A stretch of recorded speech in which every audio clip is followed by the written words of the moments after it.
The topic which I'm going to be covering today is cash flow statement. Now I'm going to split this section into two separate videos because when trying to upload the previous video I think it was a little bit long and therefore didn't want to go through properly. Right, when we're talking about cash flow statement, we're talking about how cash flows into the business, called cash inflow, and how cash flows out of the business, which we call a cash outflow.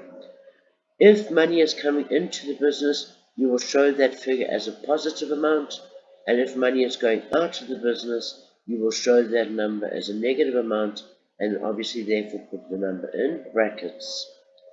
Right, the purpose of the cash flow statement. We do the cash flow statement because we want to know how cash has been generated or utilized in one of the three main activities of a business. The first group of activities of a business are called your operating activities.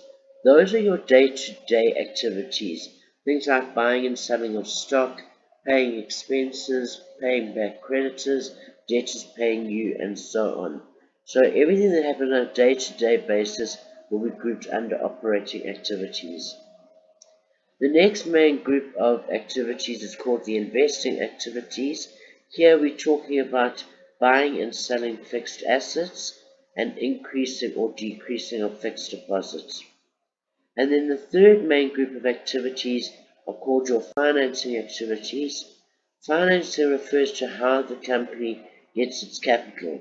It can do this by either selling shares or borrowing money from an outside source. So when we're talking about financing activities, we're talking about sale or buyback of shares as well as increase or decrease in loans.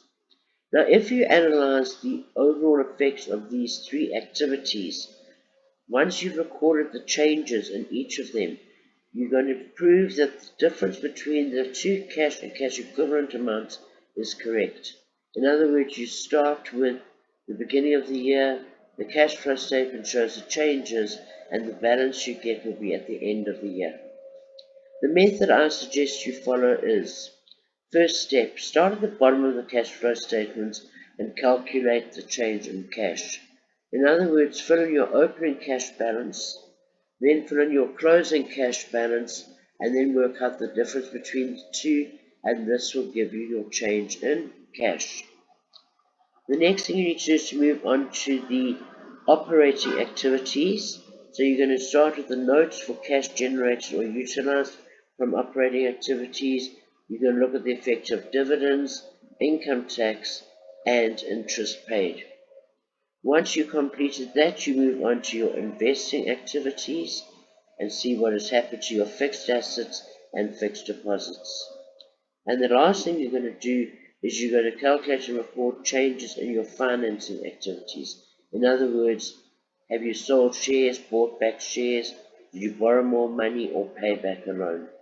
Now if you add up all three of these activities, in other words, you add up your operating activities, your investing activities, which is step 3, and your financing activities, which is step 4, that should give you your change in cash.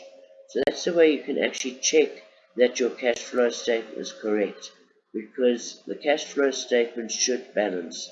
In other words, the 3 steps here, once totaled, should give you the first step that you filled in. Right, the first thing I want to look at now is this change in cash and cash equivalents. If you have a look at this example here, you are given petty cash as 1,400 at the beginning of the year, and bank with a debit balance is favorable. So if you add those two, you get 5,600, which is your cash and cash equivalents at the beginning of the year. Then if you look at the end of the year, you have petty cash, but bank has gone into overdraft. If bank has gone into overdraft, it means bank has become negative. So now your cash and cash equivalents is only negative 4,000 plus 1,500, which gives you negative 2,500. Now if you ever go from a positive figure to a negative figure here, means you've gone from 5,600 down to 0 and a further 2,500 negative. So when your amounts change signs, you're going to add the two numbers to work out the difference. So in this case, cash has decreased by 8,100. Moving on now to your cash generated for operations, and I'm only going to do the first part of this now, and then complete the rest in the second video. If you look at an income statement, the profit that you make should actually represent an inflow of cash into the business as a result of operations. We start off therefore with the profit before tax. The reason why we use before tax is because tax is going to be dealt with separately. But there's a problem with this amount because not all of it involves cash. So if the business were cash only, there were no year-end adjustments like income accrued and so on, then the amount calculated here would represent the inflow of cash into the company. Okay, but as I said before, that's not realistic. Most companies buy and sell on credit. You have year-end adjustments and so on. So what we need to do is we need to look at the effect that those have so that when we come to this amount down the bottom here, the amount that we're calculating is that part of the net profit that is actually in the form of cash. So we need to make adjustments in respect of certain things. The first thing we need to adjust for is depreciation. Now if you think of an income statement, depreciation was subtracted to get to your net profit figure. However, you did not spend money. There was no outflow of cash for depreciation. So therefore, because depreciation is a non-cash expense, you're going to add it. The second thing is your interest. Interest expense was subtracted to get to net profit, but because interest is a financing cost and not an operating cost, we are going to add that back. So therefore, we're going to end up with A plus B plus C, giving you operating profit before the changes in working capital. And I'm going to start the next video at that point. Thanks.